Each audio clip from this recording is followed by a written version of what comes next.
Bonjour à tous, dans cette vidéo nous allons remplacer la tête de cet homme par une tête de chat et lui ajouter un chapeau. Nous allons essentiellement utiliser les masques de fusion. Commencez par récupérer les fichiers sources associés à la vidéo, notamment Ethan Hawke, le chapeau, style mafioso, et le chat. On va directement travailler sur ce calque. Je vais me rendre sur le calque du chat, prendre un outil de sélection, donc je vais sélectionner assez grossièrement la tête du chat uniquement. Je vais ensuite appliquer des correctifs. Une fois ceci fait, je vais faire un copier-coller sur mon calque Ethan Hawke. Donc je fais CTRL-C ou Commande-C, ou je vais dans Édition, Copier et je colle directement sur ce calque. J'ai la tête du chat qui apparaît. Je vais convertir ce calque en objet dynamique pour pouvoir le redimensionner sans perdre trop sur la qualité. Je vais dans Filtre, Convertir en objet dynamique. Je prends l'outil de déplacement, CTRL-T pour redimensionner, Transformation libre. Donc je vais dans Édition, Transformation. J'adapte un peu la taille. Je valide et je vais ensuite effacer toute cette partie. Je prends l'outil gomme, raccourci E, pixeliser le calque, clic droit, pixeliser le calque, et ensuite effacer.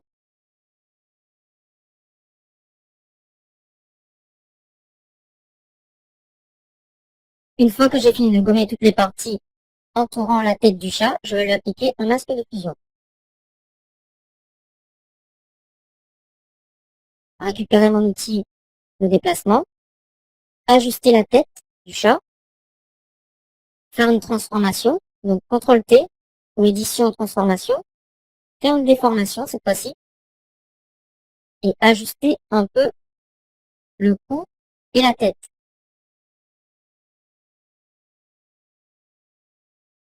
Maintenant, je vais masquer les parties du chat qui me gênent, notamment au niveau du cou, pour avoir l'impression que les poils du chat partent du cou. J'ai ajouté un masque de fusion, je sélectionne ce masque de fusion, je prends mon outil pinceau, augmenter la taille du pinceau, prendre une couleur en noir au premier plan, changer le flux, le réduire un peu, ainsi que l'opacité. Et je vais commencer à peindre pour faire apparaître le col, comme ceci. Donc là, je ne suis pas en train de gommer, je vais juste masquer. Je vais masquer cette partie qui est un peu trop visible.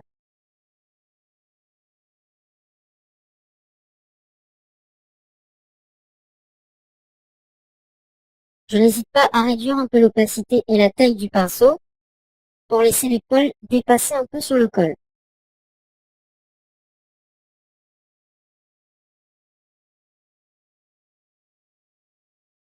Une fois terminé, j'arrive à ce résultat. Il ne me reste plus qu'à masquer la chevelure. Étant donné que le fond n'est pas totalement uni, ou encore qu'il n'y a pas de couleur majoritaire, il y a ici des spectateurs qui sont coupés.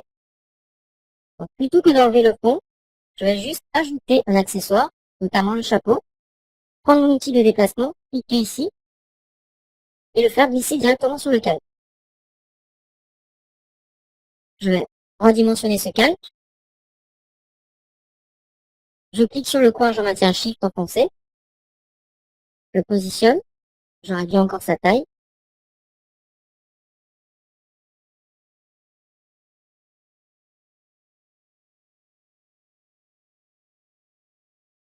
Je valide par OK. Je vais prendre mon outil baguette magique et enlever le blanc. Le supprimer, désélectionner, CTRL D, ou sélection désélectionner, et placer le chapeau. À ce niveau, par exemple, je vais l'agrandir légèrement. Faire un clic droit, faire une transformation perspective.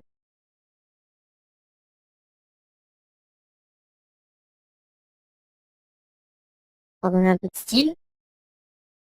Un clic droit, une déformation un peu.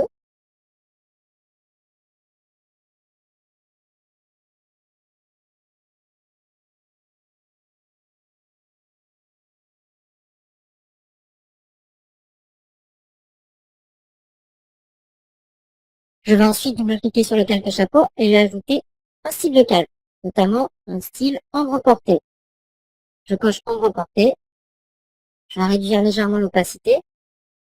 Déplacer l'ombre en cliquant soit ici, soit sur distance. Augmenter un peu le grossi et la taille. Je réduis encore l'opacité pour juste avoir l'impression que l'ombre apparaît sur le visage. Très légèrement. Une fois ceci fait, je valide par OK. Je sélectionne les calques et les place dans un groupe. Je peux ensuite faire ma comparaison.